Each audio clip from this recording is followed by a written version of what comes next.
there, everyone. Happy Wednesday. Hope you guys are just rocking. You know, do it. Just rock out. Play it. Hey, cool. Right. All right, that's it for that. So I hope you guys are all doing great. Like I said, this is an entire week of beginner-themed videos, all in support of my beginner guitar course, which is available this week at 56% off. You know why it's 56%? Because it's one better than 55% off. So that is available this week. You can check it out if you want to. You can, see comments from other people who have it. All that good stuff. We're going to go ahead and dive on into 5 things that beginners should avoid. And yeah, that's pretty much it. So let's riff. Woo!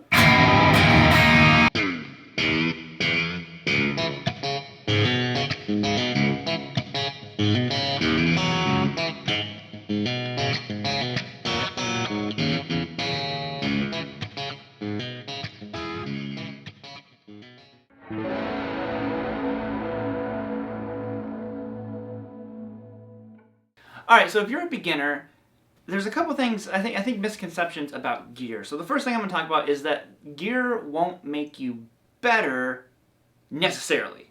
So, as you get more experience and you've been playing for many years, you start collecting gear and you have all these different items, but the important thing to remember when you're a beginner is that your ear isn't trained enough, at least in my opinion, to know the differences between stuff. Like, you might hear the differences, but not to really know the differences between a Strat and a Tele and a Les Paul. Like, you might look at them and be like, they look different, but there's a lot more, more sophisticated nuances that you pick up as you become a more advanced player. Now, that being said, that doesn't mean that having, improperly set up gear won't hurt you. I always tell people, get the best guitar that you can afford.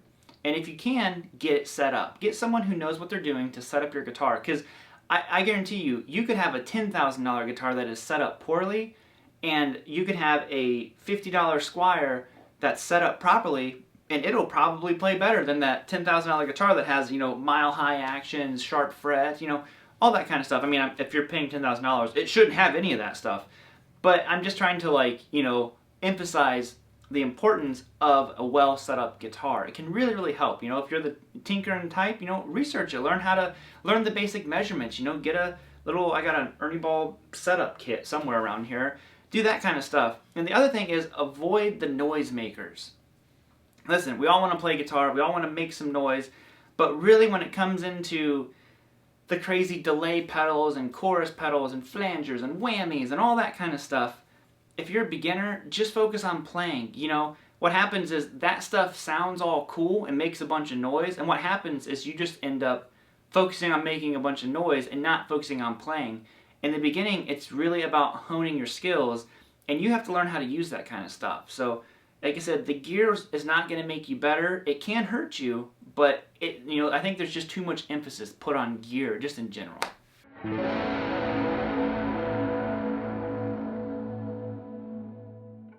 So next is don't get caught up comparing yourself to other players, because you know what? Everybody learns at a different speed. Everybody's going to just develop differently, And the important thing is the player that you are at 1 year is going to be so different than the player you are at 10 years. I know for me, I literally have a different style of playing than I did 10 years ago. And it's really fascinating to look back and watch this kind of stuff because, it's easy to get caught up watching guys like Eddie Van Halen. I remember watching like Mark Tremonti and guys like that, and Warren DeMartini when I could find videos of him doing stuff. Just getting, I'm like, wow, I'll never be able to do that stuff. Or watching the old G3 DVDs. I used to wear those things out. I think I did wear the one out, actually.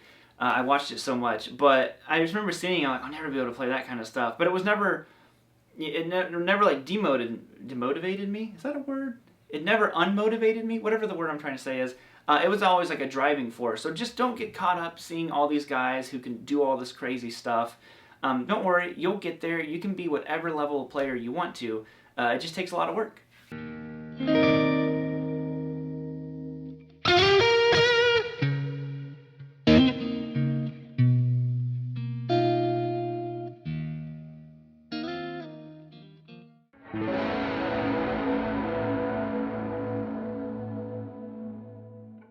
So next, you want to avoid learning something that is too hard, something that's too difficult. Now, I ran into this case a lot teaching. If you don't know, I taught in person for many, many years, 5, 6 years, I don't know how long it was.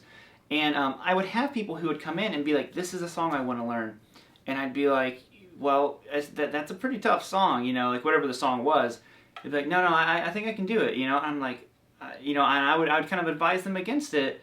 And they would be like real persistent. I'd be like, all right, then we're gonna like venture into this thing. And sure enough, a couple weeks into it, they're like, oh, okay, I need to wait to do this, don't I? I'm like, yeah. It was, you know, it's more difficult than what you think. Because like I said, a lot of times we hear something, especially when you're a beginner, you hear it and you're like, oh, that doesn't sound that difficult. I remember one of the first things I ever wanted to learn how to play was actually a Creed song. If you guys remember the band Creed, they had a song called One Last Breath. And I always thought I heard it on the radio and I was like, that sounds really easy.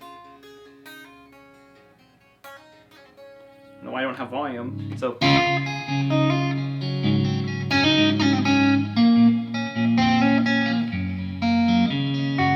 Something along those lines, I can't totally remember anymore. But I thought it sounded easy, and then I went to learn it, and I was just like, whoa, that is difficult, especially that B minor. So don't try to learn things that are too hard, because they will seriously discourage you. Hey, that's the word I needed a minute ago, discourage. They will seriously discourage you. So you need to like have these big goals, something like, you know, One Last Breath or whatever song you want to learn. Maybe you want to learn Panama. That was another one of mine. But have these big goals, but also have these songs that are easier to get through. So, you know, like I in the beginning stages, I learned a lot of Creed. I learned a lot of Three Doors Down. They were still rock songs, but they were all pretty simple, you know, to the point where I could get it. And then whenever I got to the point where I, you know, understood it more and could read tabs, I learned that. I learned, you know, then I learned some Panama. I learned some Van Halen, which is, you know, why I started playing guitar. So don't learn something that's too hard. If you have, you know, a fellow guitar player who's been playing longer than you, value their input on that kind of stuff. Or if you have a teacher, like, you know, from one teacher to all the other teachers, just trust me, listen to the teacher's advice on that stuff.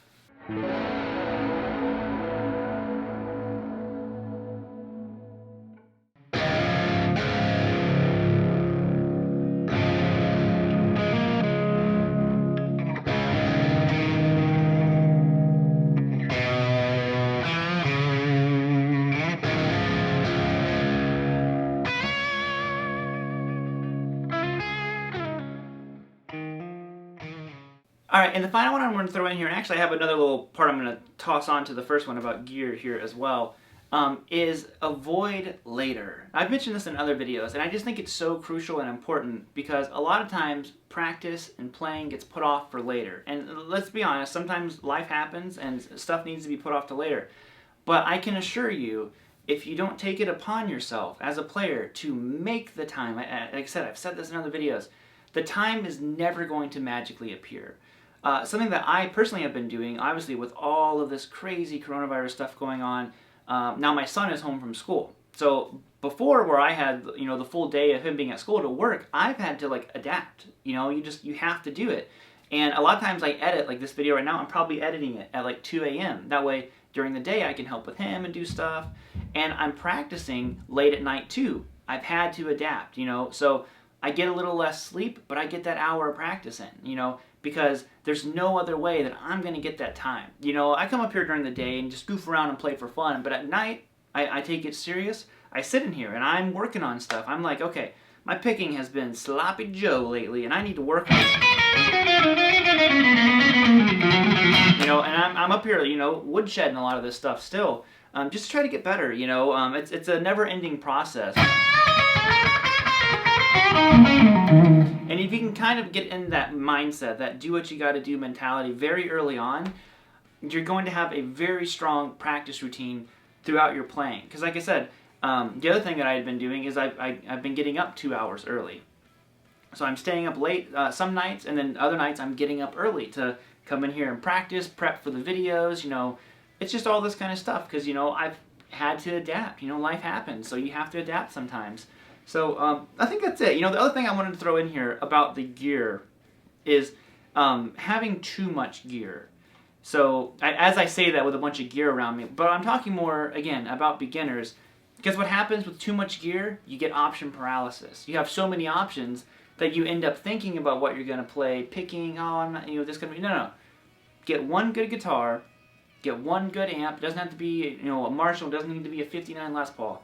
Just get some good stuff and use that. And I always say, you know, you earn the gear. You earn that through hours of practice. So other than that, guys, I'm going to bounce it out of here. I'll lay down some rhythm for you. And yeah, I hope you all just have a great Wednesday. Like I said, check out the Rock and Roll Bootcamp if you want to support the channel.